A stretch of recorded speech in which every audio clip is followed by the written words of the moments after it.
Halo Sumatera Utara. Sumatera Utara hari ini kembali menjumpai Anda untuk edisi Senin 5 Desember 2022 bersama saya Lukman Hakim Storus. Dan saya Putri Rahmadani Zain. Beragam informasi terkini seputar Sumatera Utara telah dirangkum tim redaksi kami. Dan inilah informasi selengkapnya.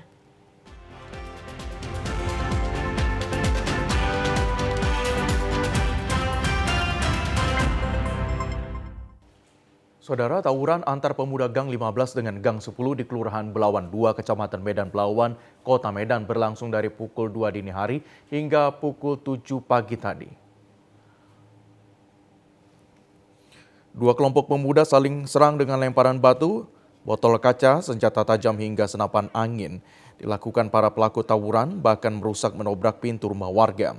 Para pelaku tawuran melemparkan pot bunga ke atap rumah warga saat aksi tawuran berlangsung. Dalam peristiwa tawuran ini, 6 orang pemuda mengalami luka serius, terkena tembakan senapan angin, dan terkena senjata tajam di bagian tubuhnya hingga harus dilarikan ke rumah sakit. Warga di lokasi tawuran mengatakan pertikaian antar pemuda terjadi berjam-jam lamanya. Bahkan pemuda kepolisian dan camat mendapat lemparan batu. Berikut rumah warga yang berada di lokasi tawuran juga menjadi korban amarah. Para pelaku tawuran melakukan penjarahan warung milik warga seperti rokok, tabung gas, dan kompor ikut digondol warga. Minta diamankan, rumah saya hancur, dijarah lagi. Polisi nggak ada datang? Nggak ada, sampai kami ngelapor ke sana tadi sampai ada mak-mak berapa puluh orang tadi kami ke sana. Jam berapa? Nggak ada tanggapan. Ya, Sampai kejadiannya jam 6, kami ngelapor sana jam 8 tadi. Aksi tawuran berulang kali terjadi menyisakan duka mendalam bagi korban maupun warga yang terpaksa menutup pintu dan jendela rumah dengan kayu seadanya, serta ada juga yang mengungsi karena takut. Warga berharap pihak keamanan bertindak tegas untuk menangkap pelaku tawuran, baik anak di bawah umur maupun orang dewasa karena telah merugikan masyarakat. Wah, rame lah, nggak bisa dikira. Bawa Gang 15 rame, Gang 7 rame. bawa apa aja tuh? Ya, bawa kelewang, bawa main batu. Pokoknya sulit. Harapan kami kalau bisa didamaikan lah supaya ini jangan terjadi lagi. Karena kami mencari makan tak bisa. Sampai pedih kami pun hancur dari bikin orang ini. Aksi tawuran berhenti setelah petugas kepolisian dari Polres Pelabuhan Belawan tiba dan menembakkan gas air mata untuk meredam kedua kelompok yang bertikai. Pemirsa, sementara itu Satuan Reses Narkoba Polres Binjai berhasil menggagalkan transaksi narkoba jenis sabu-sabu yang akan diedarkan di seputaran Kota Binjai dan Kabupaten Langkat. 2 orang tersangka pengedar narkoba ini disinyalir merupakan orang suruhan narapidana dari lapas kelas 2A Kota Binjai atas nama Koko dan RM.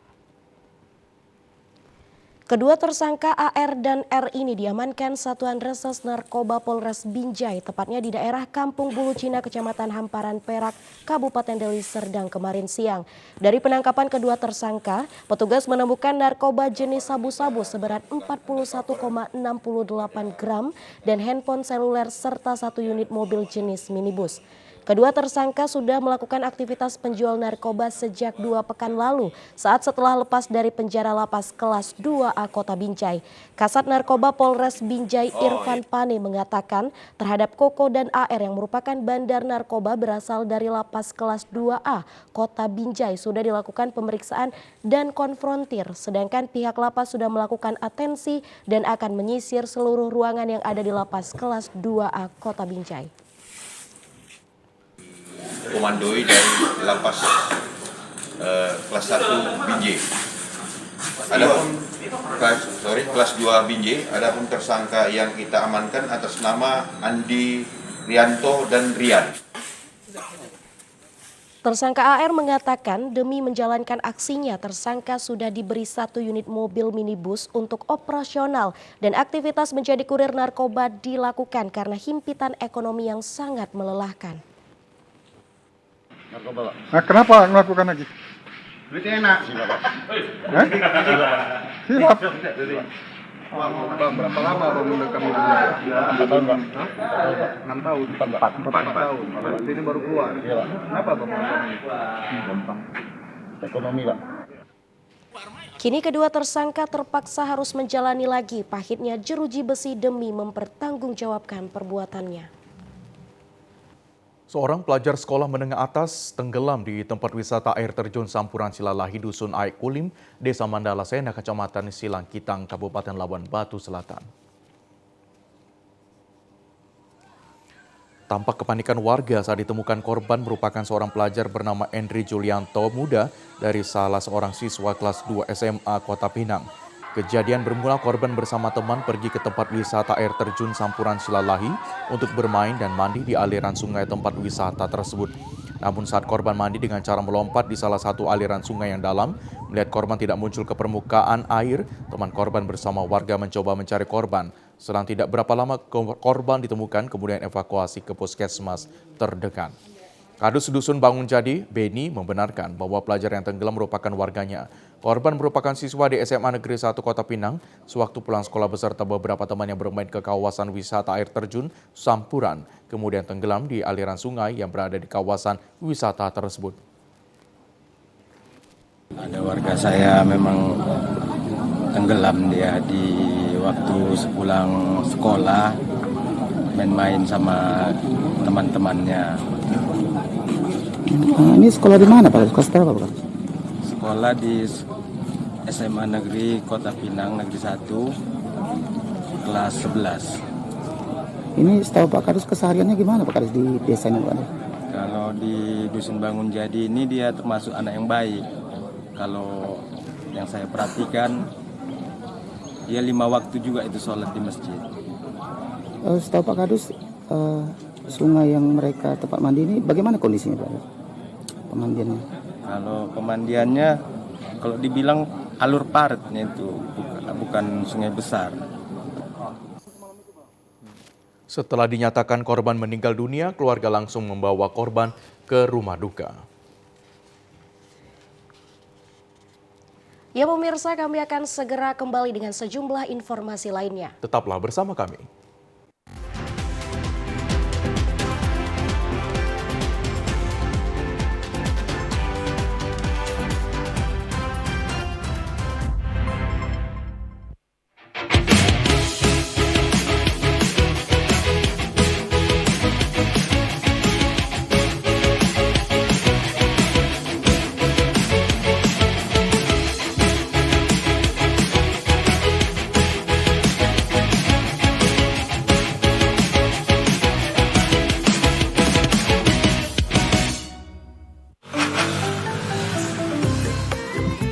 Mari Pak. Mari. Iya, ini kan sekawan ayah. Ah, wangi banget Bu. Ya, mana cukup.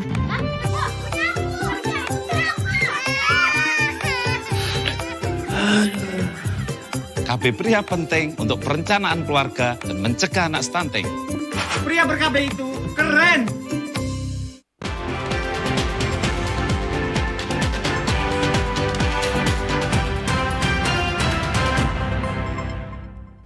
Selamat sore dan selamat bergabung bagi Anda yang baru saja menyaksikan Sumatera Utara hari ini. Saudara, sebagai daerah bercirikan kepulauan, Kabupaten Nias Utara sangat membutuhkan mobil pelayanan keliling EKTP dan administrasi kependudukan. Kebutuhan ini untuk menjangkau warga wajib memiliki kartu tanda penduduk elektronik di pedalaman daerah tersebut. Diterapkannya Gerakan Indonesia Sadar Administrasi Kependudukan atau GISA oleh pemerintah pusat telah mendorong semua pihak terkait melakukan inovasi untuk memastikan seluruh penduduk negeri wajib memiliki dokumen kependudukan sebagai bukti identitas kewarganegaraan. Di Kabupaten Nias Utara, program nasional itu dijalankan dengan terus menyasar kawasan desa dan sekolah-sekolah untuk melakukan pendaftaran penduduk dan perekaman KTP elektronik. Namun karena minimnya sarana pendukung termasuk ketiadaan mobil pelayanan keliling EKTP masih menjadi kendala di lapangan. Kepala Dinas Kependudukan dan Pencatatan Sipil Kabupaten Nias Utara, Ignatius Kripinus Baiha mengatakan, sebelumnya pihaknya pernah menyampaikan desakan melalui Kementerian Dalam Negeri agar Bappenas dan Kementerian Keuangan mengalokasikan anggaran yang cukup melalui APBN atau dana alokasi khusus bagi penyediaan sarana operasional pelayanan keliling EKTP tersebut, namun kini belum terrealisasi. Ada kesadaran penduduk datang ke kantor dinas kependudukan, melakukan perekaman, mendapatkan identitas kependudukan. Ini banyak kendala. Kekurangannya apa? Kami tidak punya mobil pelayanan jemput bola baik di kecamatan maupun di desa-desa maupun di sekolah-sekolah seperti ini. Kami tidak punya, hanya membawa kendaraan roda 2 untuk membawa alat peralatan perekaman dan alat-alat laptop dan kamera-kamera yang di situ. Yang sangat kami khawatirkan, makanya sering rusak. Kami masyarakat pegawai Kabupaten Nias Utara yang melakukan pelayanan secara nasional kepada masyarakat. Antusias masyarakat termasuk kalangan pelajar cukup tinggi untuk mendapatkan pelayanan administrasi kependudukan ini karena diselenggarakan langsung di pelosok desa. Sini bahwasanya tidak ada kesusahan lagi untuk pembuatan identitas kita di warga Indonesia ini ya, seperti salah satunya KTP, data kelahiran kita maupun kartu keluarga. Namun anak-anak SMA di sini kan belum ada yang menikah, nah jadi dia membutuhkan seperti KTP. Nah, pendapat saya mereka datang di sini sangat memuaskan dan sangat bagus kedatangan mereka di sini karena mereka memperlancar dan mereka juga membuat siswa-siswi di SMA Negeri 1 Waful ini tertarik untuk membuat KTP ataupun kartu tanda penduduk di mending di sini saja daripada di Lotu dibuat. Kondisi keterbatasan sarana prasarana pendukung pelayanan administrasi kependudukan pada daerah bercirikan kepulauan dan terisolir seharusnya menjadi perhatian khusus pemerintah pusat. Pemirsa, informasi lainnya datang dari jembatan Sungai Batang Ayumi penghubung Provinsi Sumatera Utara dan Sumatera Barat. Jalan bypass Abdul Haris Nasution, Kota Padang Sidempuan berlubang. Lubang jalan tersebut disebabkan aspal jembatan ambles sehingga terlihat bagian kerangka besi jembatan. Beginilah kondisi jembatan aliran Sungai Batang Ayumi yang merupakan penghubung Provinsi Sumatera Utara dan Sumatera Barat di Jalan Bypass Abdul Haris Nasution, Kecamatan Padang Sidempuan Tenggara, Kota Padang Sidempuan. Selain sebagai jalan penghubung, jembatan ini juga merupakan akses jalan menuju ke komplek perkantoran pemerintah Kota Padang Sidempuan. Kondisi jembatan yang berlubang dan rusak parah sangat mengganggu para pengguna jalan yang melintas. Pengendara harus ekstra hati-hati melintas jembatan tersebut agar tidak terjatuh akibat masuk ke dalam lubang yang ada di tengah jembatan tersebut. Diduga jalan jembatan ini berlubang disebabkan amblasnya aspal badan jembatan sehingga terlihat bagian kerangka besi jembatan dan sungai yang berada di bawah jembatan. Meski lokasi jalan yang berlubang masih bisa dilalui kendaraan, mulai dari truk, minibus hingga sepeda motor, namun kendaraan harus berjalan pelan dan hati-hati ketika melintasi lokasi tersebut. Kemacetan sempat terjadi di lokasi ini di saat arus lalu lintas padat, yaitu jam berangkat dan pulang kerja.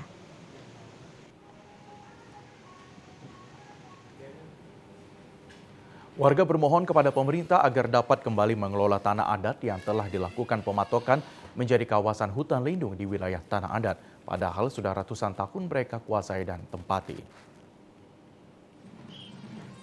Permohonan warga disampaikan dalam pertemuan dengan Bupati Tapanuli Utara Nixon Ababan dari 3 komunitas adat di Kecamatan Purbatua, yakni komunitas adat Nagari Pahai, Siunggas, dan komunitas adat Janji Angkola, serta komunitas adat Nagari Pahai Lumban Taruan yang didampingi oleh Aliansi Masyarakat Adat Nusantara. Adanya penyerobotan dan pematokan tanah adat Parbatua ini, warga menyatakan dan menyampaikan penolakan atas hal tersebut dan meminta Bupati Taput untuk membantu mereka agar tanah adat komunal yang telah mereka miliki selama ratusan tahun secara turun-menurun dapat kembali dikelola oleh masyarakat. Bupati Taput mengimbau warga Kecamatan Purbatua dengan keberagaman agama dan budaya senantiasa menjaga toleransi dan kerukunan serta menghindari berbagai hal yang dapat menimbulkan konflik dan bertentangan di masyarakat. Saling menjaga. Kita tidak boleh saling mengatakan saya yang benar. Kita harus saling menghormati. Karena kalau kita tidak saling menghormati, maka Indonesia ini akan bubar. Indonesia ini akan pecah. Kalau pecah, maka yang terjadi adalah perang saudara. Kalau sudah perang saudara, maka nyawa yang akan melayang. Maka kita sekali lagi harus satu, menjadi Indonesia Raya. Pancasila harga mati. Setuju? Mereka Merdeka! Warga mengapresiasi sikap Bupati Taput mendukung masyarakat dalam upaya penyelesaian dengan memberikan pengakuan tanah adat Parbatua hingga ke tingkat pusat. Menurut Ketua Badan Pengurus Aliansi Masyarakat Adat Nusantara, saat ini bersama masyarakat Purbatua sedang melakukan pemetaan partisipatif di masing-masing desa serta menggali peradaban leluhur masyarakat adat Purbatua. Pemirsa, kami akan segera kembali dengan sejumlah informasi lainnya. Tetaplah bersama kami.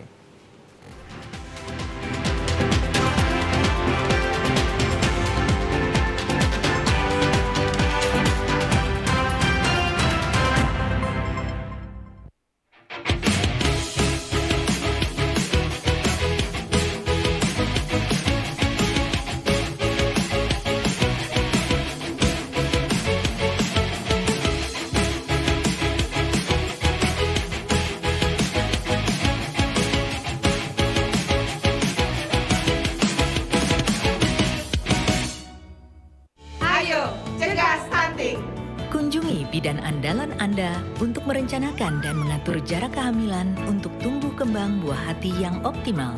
Cegah stunting itu penting melalui perencanaan keluarga. Khawatir ber-KB, tunda kehamilan dan raih cita-cita dengan Andalan FA. Andalan laktasi untuk ibu menyusui. Ber-KB itu mudah, andalan pilihan perempuan Indonesia.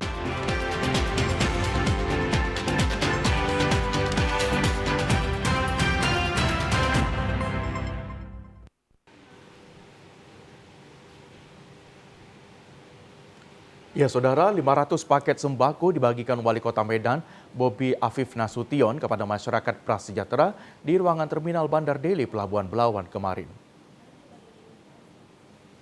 500 paket sembako dibagikan berkat kolaborasi Pemko Medan dengan kolaborasi Belawan Berkah atau KKB, Kecamatan Medan Belawan untuk masyarakat prasejahtera di Belawan yang tidak menerima bantuan dari pemerintah. Di samping pembagian sembako, Wali Kota juga memberikan bantuan kepada para ibu rumah tangga yang berjualan maupun usaha kecil lainnya. Bantuan kepada ibu rumah tangga ini meningkatkan penghasilan yang lebih baik. Pembagian sembako 500 paket lebih kepada masyarakat didampingi Camat Medan Belawan, Subhan Fajri Harahap, dan Ketua Kolaborasi Belawan Berkah, Tengku Zakaria Yusuf. Harapan Wali Kota Medan kepada para penerima sembako agar selalu bersyukur dan dapat memanfaatkannya. Kolaborasi Belawan Berkah dan Angsapura Medan membagikan bantuan kepada masyarakat Belawan yang prasejahtera tapi yang non DTKS. Kami ucapkan terima kasih kepada kelompok-kelompok ini yang memberikan bantuan kepada masyarakat. Usai pembagian sembako, Wali Kota bersama rombongan langsung meninggalkan ruangan terminal menuju ke Medan. Acara pembagian sembako oleh pemerintah Kota Medan berkolaborasi dengan Belawan Berkah berlangsung tertib dan sukses. Pemirsa, sementara itu pimpinan Cabang Nahdlatul Ulama Kota Medan kemarin meresmikan Koperasi Konsumen Warga NU sebagai wujud dalam upaya kebangkitan perekonomian umat mewujudkan masyarakat sejahtera. Peresmian Koperasi Konsumen Warga Nahdlatul Ulama Kota Medan dihadiri perwakilan Wali Kota Medan, Kadis Kesbangpol Linmas Medan, Arjuna Sembiring, Wakil Ketua PCNU Medan, Alfian Hutauruk, tokoh masyarakat dan alim ulama. Koperasi Konsumen Warga Nahdlatul Ulama Kota Medan diresmikan dalam upaya pemberdayaan potensi sumber daya manusia yang dimiliki PCNU Kota Medan untuk meningkatkan kesejahteraan anggota dan masyarakat. Dalam pengembangan koperasi ini, Nahdlatul Ulama melakukan kolaborasi melibatkan pemerintah dan stakeholder terkait. Mewakili Ketua PCNU Kota Medan, Alfian Hutauruk mengatakan dengan potensi SDM dimiliki PCNU menjadi optimis koperasi yang diresmikan mampu berkembang di masa mendatang. Dengan program pembinaan pengetahuan dan keterampilan warga NU untuk mampu berkembang bersama koperasi lebih maju. Koperasi didirikan sebagai bentuk gotong royong guna menciptakan peluang kerja dan mendukung UMKM bangkit terwujudnya masyarakat sejahtera yang mandiri. Dengan adanya koperasi ini menunjukkan semangat warga NU untuk kemandirian ya, kemandirian ekonomi, kemudian juga sinergi yang cukup baik antara NU untuk sama-sama memajukan perekonomian bersama. Kita berpikir yang lebih besar. Mudah-mudahan nanti koperasi ini juga bisa memfasilitasi pengadaan rumah misalnya, pengadaan kebutuhan pokok dan seterusnya. Kabankes Bangpol Kota Medan Arjuna Sembiring mengatakan Pemko Medan mendukung keberadaan koperasi konsumen warga NU karena sebagai badan usaha yang efektif untuk kebangkitan ekonomi. Pemerintah Kota Medan sangat mendukung pembentukan koperasi ini, sekaligus sangat berharap koperasi ini bisa terus bergerak dan maju dengan membangun semua potensi yang ada di sesama anggota, begitu juga yang ada di luar anggota dan di konsul. Karena koperasi ini adalah badan usaha yang sangat efektif untuk membangkitkan kesejahteraan anggota. Peresmian Koperasi Konsumen Warga Nahdlatul Ulama Kota Medan sekaligus penandatanganan kerjasama dan diskusi dengan tema peran koperasi dalam membangun kesejahteraan yang berkelanjutan. Program Koperasi Pemberdayaan Ekonomi Umat merupakan salah satu solusi dalam menangani sektor terdampak COVID-19 di tengah masyarakat yang mampu meningkatkan kembali masyarakat sejahtera yang mandiri. Kebangkitan ekonomi umat dengan melibatkan unsur pemerintah dan stakeholder terkait untuk bersinergi bergotong royong sebagai modal membangun koperasi lebih berkembang. Terbentuknya koperasi sebagai pergerakan umat untuk mendorong meningkatkan perekonomian di tengah keterpurukan akibat COVID-19. Kedudukan kemandirian kawasan pada rakyat dan UMKM akan tercapai bila terdapat pergerakan kebangkitan ekonomi serta sinergitas dalam mengembangkan koperasi. Potensi dimiliki para UMKM khususnya di Kota Medan dapat dikembangkan dengan melakukan pembinaan serta dukungan dalam pemasarannya. Untuk mewujudkan hal tersebut, peranan pemerintah merupakan bagian terpenting sehingga terbentuk sinergitas dapat membangun perekonomian kerakyatan yang sejahtera dan mandiri. Koperasi Konsumen Warga Nahdlatul Ulama Kota Medan kiprahnya berkomitmen menggerakkan roda perekonomian umat, mewujudkan kemandirian ekonomi kepada masyarakat yang sejahtera. Sementara itu, Punguan Poparan Siraja Ujung Tinumpak Simanung Kalit Dohot Boruna Kota Medan dan sekitarnya melakukan perayaan Natal di Wisma Antik Jalan Gatot Subroto Medan kemarin. Perayaan Natal diawali dengan barisan prosesi yang diikuti panitia dan pengkhotbah. Tema Natal diambil dari Roma 11 ayat 36, sebab segala sesuatu adalah dari Dia dan oleh Dia dan kepada Dia. Bagi Dialah kemuliaan sampai selamanya. Sedangkan subtema melalui perayaan Natal yang dilakukan umat Kristen diajak untuk merendahkan hati, mengucapkan syukur kepada Tuhan atas semua berkat dan menjadikan hidup untuk kemuliaan Tuhan. Acara Natal yang dilakukan dengan menyanyikan lagu pujian bagi Tuhan melalui paduan suara gabungan dan responsoria serta liturgi dan dilanjutkan dengan penyalaan lilin. Pendeta Rahmat Simanung Kalit STH dalam khotbahnya mengajak seluruh umat Kristen untuk senantiasa mengandalkan Tuhan dalam kehidupan. Ketua Panitia Deli Sahala Simanung Kalit mengatakan bahwa perayaan Natal ini sebagai bentuk ucapan syukur Poparan Siraja Ujung Tinumpak Simanung Kalit Dohot Boruna Kota Medan. Diharapkan melalui perayaan Natal ini setiap anggota Poparan dapat saling mendukung untuk mewujudkan tujuan Poparan. Masyarakat Sumatera Utara, mari kita setiap ada acara perayaan Natal, mari kita semua syukur, semua agama ikut merayakannya dengan sukacita dari semua peserta yang hadir. Itulah permohonan kita dari panitia Poparan Raja Ujung Tinumpak Simanung Kalit Kota Medan dan sekitarnya. Pasti ini membuat kita mempersatukan semua umat Kristen, khususnya di Kota Medan, Sumatera Utara pada umumnya, supaya ke depan umat Kristen ikut mengambil andil dalam hal pembangunan pemerintahan, terlebih di pemerintahan Kota Medan. Ketua Badan Pengurus Harian BPB Punguan Poparan Siraja Ujung Tinumpak Simanung Kalit Dohot Boruna Kota Medan Alusianto Simanung Kalit mengaku merasa bersyukur dapat melakukan perayaan Natal setelah beberapa tahun tidak dapat dilakukan karena COVID-19. Ia mengaku seluruh anggota mengikuti perayaan Natal dengan penuh antusias dan sukacita. Melalui perayaan Natal ini diharapkan dapat membawa kedamaian di dalam kehidupan seluruh umat Kristen. Memang sangat luar biasa, walaupun sebenarnya jauh-jauh hari sebelumnya kita sampaikan bahwa kita melaksanakan perayaan Natal ini masih dalam masa pandemi, sehingga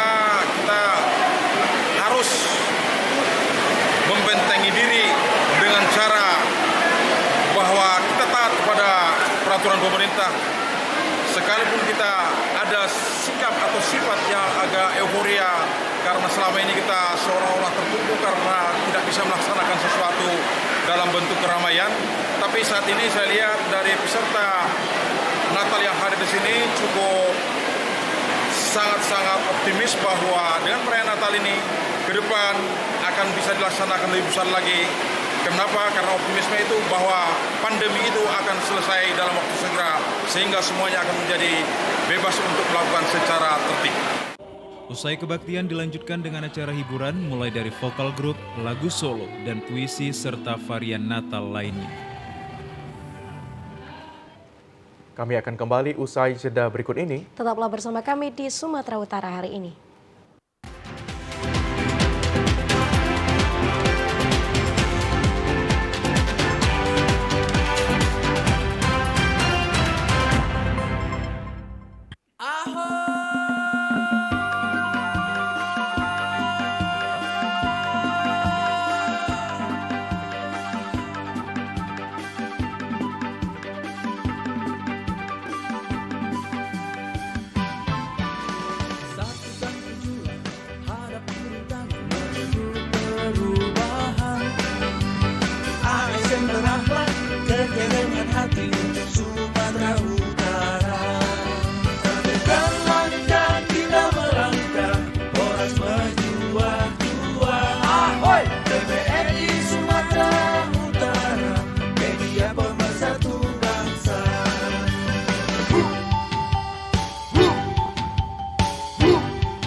TVRI Media Pemersatu Bangsa. Reformasi birokrasi. TVRI Sumatera Utara 2.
Terima kasih Anda masih bersama kami di Sumatera Utara hari ini.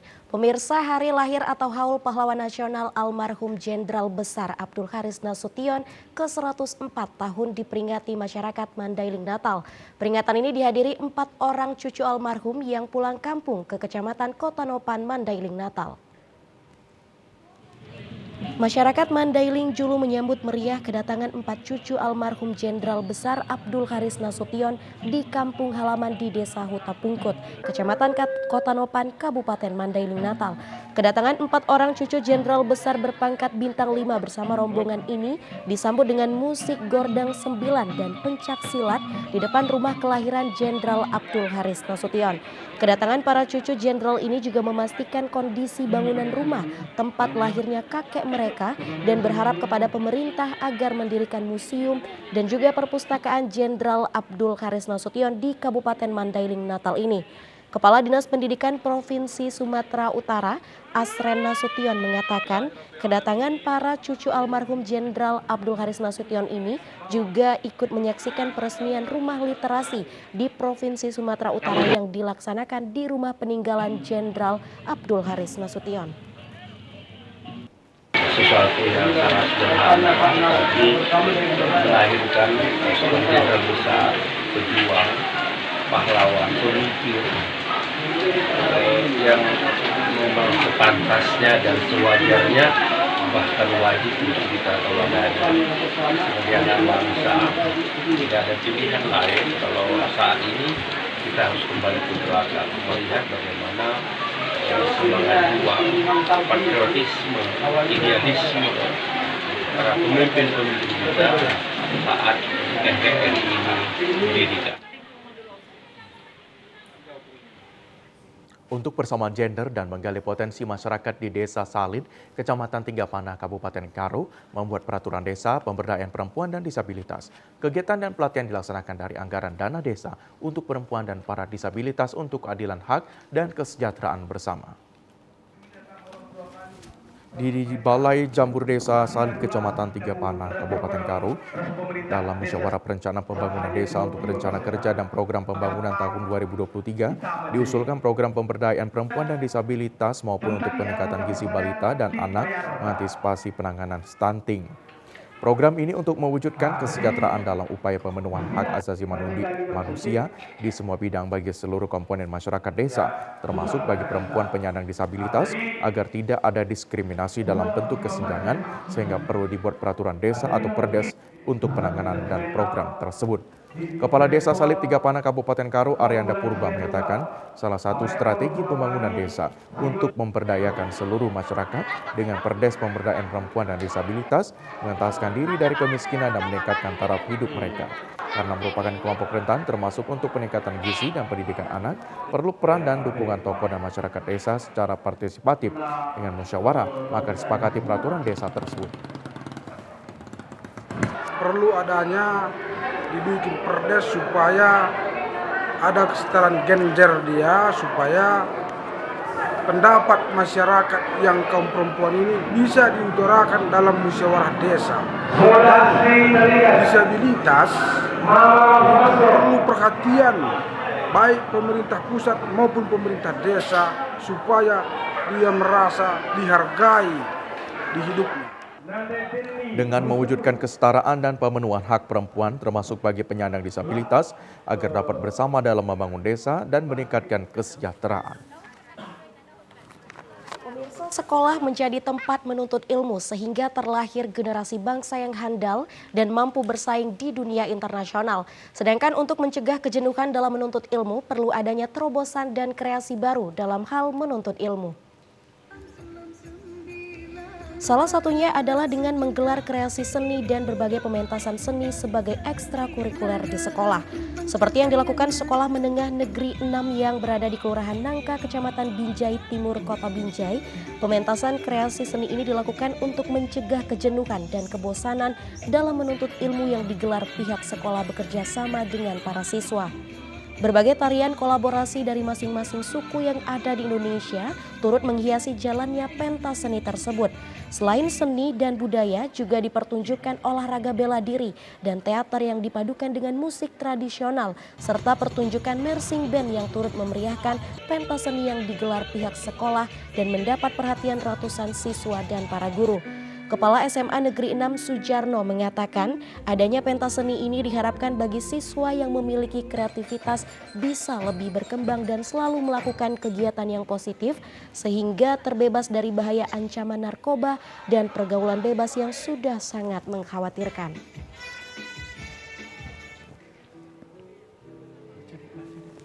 Kepala Dinas Pendidikan Sumatera Utara Cabang Stabat Junanda mengatakan suasana sekolah di era Merdeka Belajar harus lebih kreatif dan tidak hanya terpaku pada buku dan dinding sekolah belaka sehingga bisa menciptakan suasana sekolah yang menyenangkan. Kegiatan pentas seni dan kreativitas siswa ini bekerja sama dengan berbagai founder dan pihak komite yang ada di Sekolah Menengah Atas Negeri 6 Kota Binjai. SMA negeri dan swasta di Sumatera Utara mulai hari ini melaksanakan penilaian akhir semester bagi siswa dan siswi di sekolah. Pelaksanaan penilaian akhir semester ini dilakukan sesuai surat edaran Dinas Pendidikan Provinsi Sumatera Utara. Di antara sekolah SMA yang mulai hari ini melaksanakan penilaian akhir semester di Kota Medan adalah SMA Negeri 8 Medan. Di sekolah yang berada di Jalan Sampali, Kecamatan Medan area ini sebanyak 977 siswa, terdiri atas siswa kelas 10 dan 11 serta siswa kelas 12 yang mengikuti penilaian akhir semester tahun pelajaran 2022-2023. Dari pantauan pada sesi pertama di hari pertama hari ini, pelaksanaan penilaian akhir semester diikuti siswa kelas 11. Sementara untuk sesi kedua diikuti oleh siswa kelas 10 dan 12 selama pelaksanaannya berlangsung hingga Selasa mendatang kecuali untuk hari Jumat. Pada sesi pertama di SMA Negeri 8 Medan mengujikan mata pelajaran Pendidikan Pancasila dan Kewarganegaraan (PPKN) untuk siswa kelas 10. Bentuk soal adalah 20 soal pilihan berganda dan 5 soal bentuk uraian dengan durasi waktu menjawab soal 60 menit.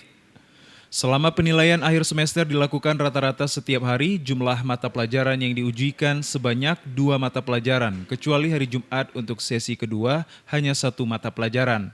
Kepala SMA Negeri 8 Medan Rosmaida Asiana Purba menyatakan dilakukannya pelaksanaan penilaian akhir semester mulai hari ini sesuai surat edaran Dinas Pendidikan Sumatera Utara. Sementara pelaksanaan penilaian akhir semester berbasis kertas pada hari pertama di sesi pertama hari ini, menurut Rosmaida Asiana Purba, kehadiran siswa mengikuti penilaian akhir semester 100% atau hadir semuanya yang dimulai pukul 8 waktu Indonesia Barat. Meski demikian, jika ada di antara siswa yang berhalangan hadir, akan dilakukan penilaian akhir semester susulan. Sebanyak 22 ruangan disediakan untuk tempat pelaksanaan penilaian akhir semester yang diawasi sebanyak 2 orang guru setiap kelas dan tidak mengizinkan guru mata pelajaran yang diujikan untuk ikut mengawasi di ruangan kelas selama penilaian akhir semester. Penilaian akhir semester untuk tahun 2022 ini, semester ganjil, berjalan dengan baik. Yang pertama ini, sesi pertama ini adalah kelas 11, semuanya hadir dan berlangsung dengan baik, tertib, aman, sesuai dengan anjuran daripada Pak Kepala Dinas bahwa ujian sesuai dengan kalender pendidikan dimulai hari ini tanggal 5 Desember. Ya, harapan saya setelah pembelajaran tatap muka ini berlangsung dengan baik dan seperti yang dianjurkan oleh Pak Gubernur dan Pak Kepala Dinas untuk boleh anak-anak kondusif ikut mengikuti pembelajaran setiap harinya sesuai dengan disiplin agar tercipta dia dapat profil pelajar Pancasila seperti yang diinginkan untuk kurikulum saat ini. Sementara pelaksanaan penilaian akhir semester hari kedua esok, hari mengujikan matematika wajib dan bahasa Indonesia. Pemirsa, sementara itu pasca meredanya pandemi COVID-19 di wilayah Sumatera Utara, tingkat kunjungan wisatawan lokal maupun mancanegara ke Istana Maimun, Medan meningkat sangat tajam. Istana Maimun yang memiliki nilai sejarah tinggi membuat animo masyarakat besar untuk mengunjunginya. Saat ini Kesultanan Delhi Istana Maimun dipimpin Raja Muda Sari Paduka Tuanku Sultan Mahmud Arya Lamantiji Perkasa Alam Shah. Melalui kepemimpinannya, keberadaan Istana Maimun senantiasa mendapat pemugaran namun tidak mengurangi nilai sejarah yang ada. Istana Maimun menyimpan nilai sejarah tinggi yang dapat dilihat dari desain bangunan perpaduan 2 budaya besar dan 1 budaya asli, yakni budaya Barat dan Timur serta budaya Melayu. Hal ini dapat dilihat dari ukiran dan ornamen yang ada dalam Istana Maimun. Istana Maimun masih digunakan Sultan Delhi beserta keluarga besar dan kerabatnya untuk melaksanakan upacara adat. Para pengunjung akan mendapat penjelasan dari bagian informasi tentang keturunan Raja-Raja Melayu yang pernah memimpin Istana Maimun hingga saat ini. Salah seorang pemandu wisata atau tour guide yang masih keturunan Sultan Delhi mengatakan jumlah wisatawan yang datang sudah jauh meningkat dan tidak hanya wisatawan lokal namun juga mancanegara. Istana Maimun juga sering dijadikan sekolah-sekolah sebagai pusat belajar sejarah tentang Kesultanan Delhi. Wisatawan ya kalau setelah COVID ini bisa dibilang sudah normal. Nah dia itu sudah mulai banyak lah yang berkunjung ke istana ini. Karena kan waktu COVID itu sama sekali nggak ada. Nah ini sudah mulai lagi, kita mencoba buka lagi. Dan alhamdulillahnya ya wisatawan asing juga sudah mulai banyak. Seperti dari kemarin ada Malaysia, ada juga dari Jerman ya itu datang. Dan ada juga dari Italia. Jadi bisa dibilang sudah normal, sudah mulai masuk banyak wisatawan mancanegara lagi. Rata-rata itu kalau wisatawan asing itu ada sekitar 30-40 orang lah gitu per harinya. Itu selalu datang 30-40 orang. Kalau dalam negara sendiri ya kota-kota luar kota lain itu nah mereka yang agak lumayan banyak bisa sampai 100 lebih. Apalagi anak sekolah itu yang banyak 200. Kadang kemarin sempat pernah ada 300 murid datang kemari. Pada umumnya, wisatawan yang berkunjung ke Istana Maimun mengaku sangat senang melihat adanya istana yang masih berdiri kokoh di kota Medan. Namun demikian, para wisatawan sangat menyayangkan banyaknya para pelaku UMKM yang berjualan di dalam istana sehingga mengurangi nilai estetika yang ada.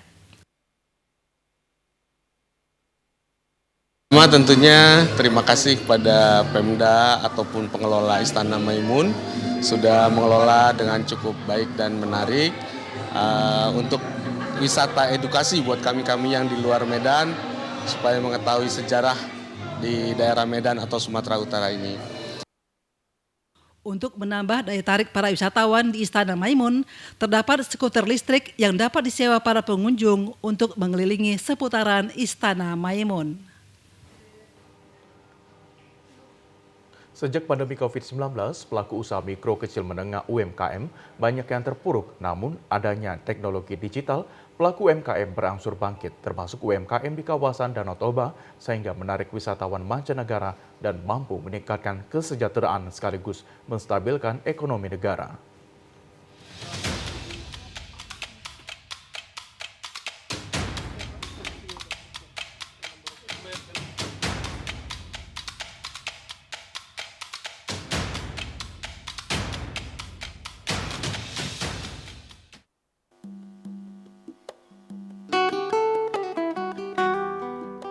Usaha mikro kecil menengah UMKM merupakan pilar terpenting dalam perekonomian Indonesia, di mana jumlahnya mencapai 99% dari total usaha dengan kontribusi terhadap produk domestik bruto PDB mencapai 66% dan mampu menyerap tenaga kerja 96% lebih dari total tenaga kerja nasional. Usaha mikro kecil dan menengah adalah kelompok usaha yang memiliki kontribusi besar untuk stabilitas ekonomi Indonesia. Selain itu, kelebihan dari kelompok usaha ini mampu menghadapi berbagai macam goncangan ekonomi. Perkembangan teknologi dewasa ini membuat pengguna media sosial semakin meningkat, di mana menjadikan hal yang efektif membantu para pengusaha UMKM untuk naik kelas melalui munculnya beberapa e-commerce sebagai wadah bagi para pelaku UMKM untuk memasarkan produk-produknya. Pemerintah Provinsi Sumatera Utara dan pemerintah kabupaten di kawasan Danau Toba terus mendorong keberadaan para pelaku UMKM, mengingat UMKM dan kepariwisataan sangat sejalan dan mampu memberi dampak positif terhadap pelakunya. Produk UMKM unggulan di kawasan Danau Toba adalah wastra atau yang lebih dikenal tenun ulos. Rata-rata pembuatan tenun ulos ini dibuat secara manual dengan pewarnaan alam. Banyak tempat di kawasan Danau Toba yang menjadi sentra pembuatan tenun ulos yang diproduksi oleh ibu rumah tangga bahkan kaum muda-mudi. Para pelaku UMKM khususnya tenun ulos di Desa Papande, Kecamatan Muara, Kabupaten Tapanuli Utara, mengaku meski desa mereka berada di salah satu pulau di tengah Danau Toba, namun kain tenun yang dihasilkan sudah sangat dikenal hingga ke mancanegara. Selain kain ulos, produk UMKM yang menjadi unggulan di kawasan Danau Toba terdapat berbagai fashion dengan tulisan dan gambar Danau Toba. Keahlian para pelaku UMKM dalam mengukir kayu menambah aneka produk ukiran yang dapat dijadikan oleh-oleh bagi para wisatawan. Kawasan Danau Toba juga terkenal dengan penghasil kopi terbaik di Indonesia, sehingga banyak pelaku UMKM mengolah biji kopi menjadi serbuk kopi Arabica dan Robusta. Salah satu produksi kopi yang cukup terkenal di kawasan Danau Toba adalah kopi Sidikalang. Setiap wisatawan yang berkunjung ke kawasan ini dapat melihat proses penggilingan biji kopi menjadi serbuk yang siap untuk diseduh. Kehadiran pemerintah dalam mendukung keberadaan para pelaku UMKM melalui pemberian akses terhadap perbankan adalah solusi untuk terus meningkatkan geliat UMKM. Pemerintah memastikan agar pelaku UMKM dapat bertumbuh harus menggunakan pembiayaan dari perbankan dan lembaga keuangan yang resmi.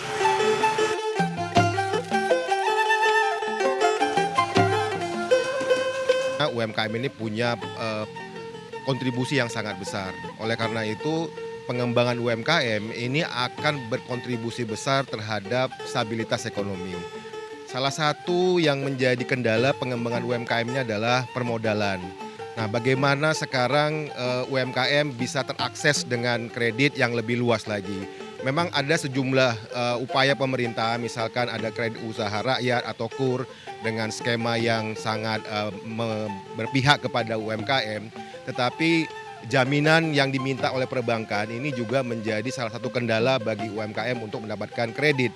Oleh karena itu perlu ada inisiatif-inisiatif baru di dalam pemberian kredit UMKM, bagaimana UMKM bisa mendapatkan kredit tanpa jaminan, atau pemerintah daerah dan pemerintah pusat itu membuat sebuah skema jaminan kredit. Jadi ada yang namanya jaminan kredit daerah atau Jamkrida, kemudian ada juga jaminan kredit nasional yang intinya adalah memberikan jaminan kepada perbankan agar mau menyalurkan kreditnya kepada UMKM. Kalau ada jaminan kredit daripada negara, maka UMKM bisa mendapatkan akses terhadap kredit. Selama ini UMKM sangat tergantung dengan rentenir karena mereka memang tidak punya jaminan dan rentenir bisa memberikan pinjaman tanpa jaminan.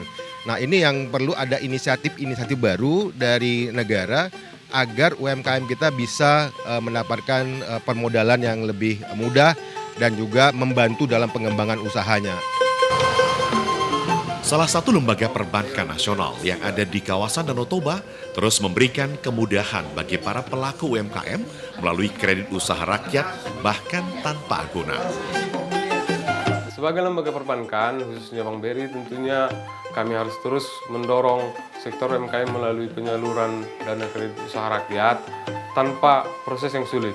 Setiap bulannya penyaluran dana KUR tersebut sesuai dengan program pemerintah di Kecamatan Simanindo, Kabupaten Samosir sudah mencapai target. Dan kami berharap melalui program KUR sektor ekonomi bisa bangkit kembali. Saat ini, para pelaku UMKM terus berbenah, khususnya dalam menyambut delegasi G20 yang rencananya akan datang di kawasan Danau Toba. Sektor UMKM memiliki peranan penting dalam mensukseskan kehadiran peserta delegasi 20. Untuk itu, sebagai lembaga perbankan, kami akan terus mendukung keberadaan UMKM sesuai dengan aturan yang sudah ditetapkan pemerintah. Keberadaan para pelaku UMKM di kawasan Danau Toba memiliki peluang untuk dapat bertumbuh dan berkembang. Mengingat para wisatawan baik lokal maupun mancanegara silih berganti berkunjung ke kawasan Danau Toba. Produk UMKM adalah hal yang paling dicari untuk menjadi buah tangan dan kenang-kenangan. Pemerintah dan perbankan diharapkan terus mengawal keberadaan pelaku UMKM sehingga mampu memberikan sumbangsih yang besar terhadap pemasukan negara sekaligus meningkatkan kesejahteraan masyarakat.